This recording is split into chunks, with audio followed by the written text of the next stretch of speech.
In this lesson, we are going to learn about the killer blow on the g6 square. In this position, we have this pawn structure and we can sacrifice a piece on the g6 square so that king becomes vulnerable. So white plays bishop cross g6 and black cannot play a move like f cross g6 because then we play knight e6 check, forking everything. After king to g8, we can play queen to e4. We are attacking the black's queen, we are also attacking the black's rook, and we are also threatening queen cross g6. After that, queen g7 checkmate. So this is completely winning for white. That's why here black is forced to capture this bishop with his king. And you see, now the king has become vulnerable. So we start attacking it. We play queen f5 check, king g7, and now we bring our rook into the game. We play rook to e7, and our threat is we want to play knight e6 check. It will be a fork and black's pawn cannot capture it because rook is pinning this pawn. Let's say black plays a move like king to g8. Black removes the pin, but this king is still vulnerable and we can attack it. We can play queen g4 check. After king h8, now we play queen h4. We are threatening the pawn on the h6. Black plays queen d6. Black tries to protect it. And now white has a fantastic move. White played knight e6. Now the queen is no longer protecting it. And if black plays f cross e6, then queen cross h6, king g8, it's a checkmate. So here black cannot really capture our knight, and that's why black played king h7. No problem, we play queen g4 and we are continuously threatening the black's king. Black plays rook g8. Now we play rook cross f7 check, taking a pawn, and then we go queen f5.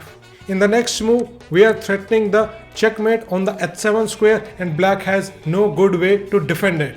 So black is completely lost because his king is so vulnerable. That's why in this position, black tried queen cross c3. And now we play knight e6 check. Now look, queen, knight and rook, all of these three pieces are in the attack. And you will notice that black's rook, bishop and knight, they are not doing much. So king goes h8.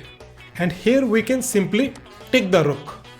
After knight cross f8, we can simply capture the pawn, queen cross f7, and white is completely winning in this position because this king is so vulnerable and we can easily attack it. We can play moves like rook e8, attack the knight, and these pieces are not doing anything.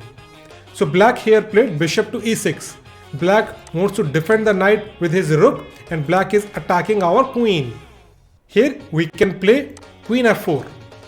We are threatening queen cross h6 check, and we are also threatening queen cross b8, and black cannot save both of them.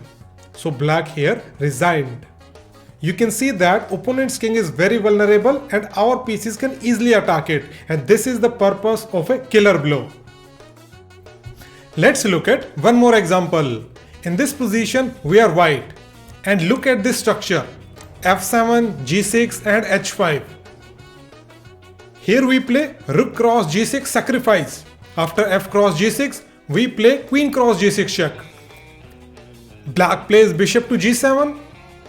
And look, our dark square bishop, light square bishop, queen, all three pieces are pointing toward the opponent's king. But our rook is not attacking the black's king. So how can we bring our rook into the attack? Notice that we cannot play a move like rook to f1 because f1 is covered by the black's bishop. So we need to find a different way of bringing the rook into the game. That's why white played rook to d2. White is saying, if I cannot bring my rook via f1, then I am going to bring my rook via f2. Black played bishop e8. Black is bringing his light squared bishop back into the defense. That's a good move. So now we play queen h7 check, king f8, and we play rook f2. Now the rook has joined the attack. Black played bishop cross f6. After rook cross f6, black played rook f7.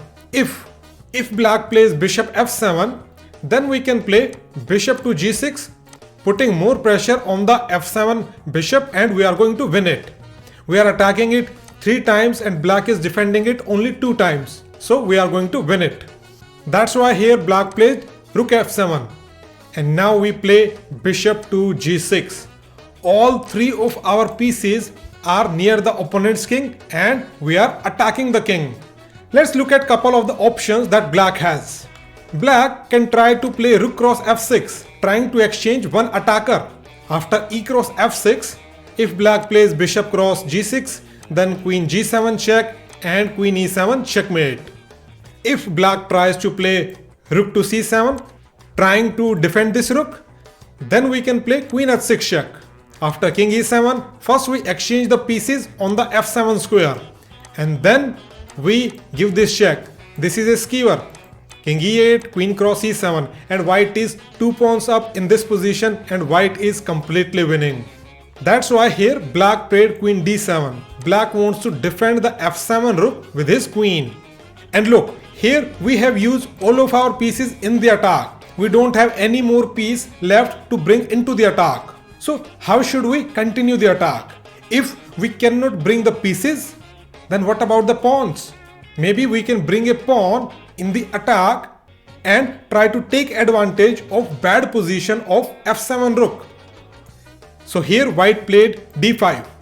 Black's queen cannot capture the d5 pawn because black needs to guard the f7 rook. So here black played e cross d5. And now we play pawn to e6. Forking the queen and the rook. Our pawn has joined the attack. And now black is forced to play queen cross e6. And now we play queen h6 check.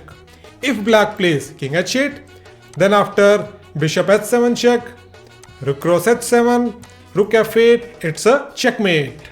So here black will play king e7 and then we first play rook cross e6 check, capturing the queen with a check. Then we capture the rook with a check, king will take it, and then we play queen cross h5 check. And this position is completely winning. We have a queen versus the rook and the bishop. Plus, we have these 2 passed pawns. We are going to push our passed pawns and make a queen. And the black's king is vulnerable. So white is completely winning in this position. This was an instructive sacrifice because all of white's pieces were occupied in the attack, and once all of pieces are there, then you bring your pawns also into the attack, trying to put maximum pressure on the opponent's king. Now let's go to the next lesson.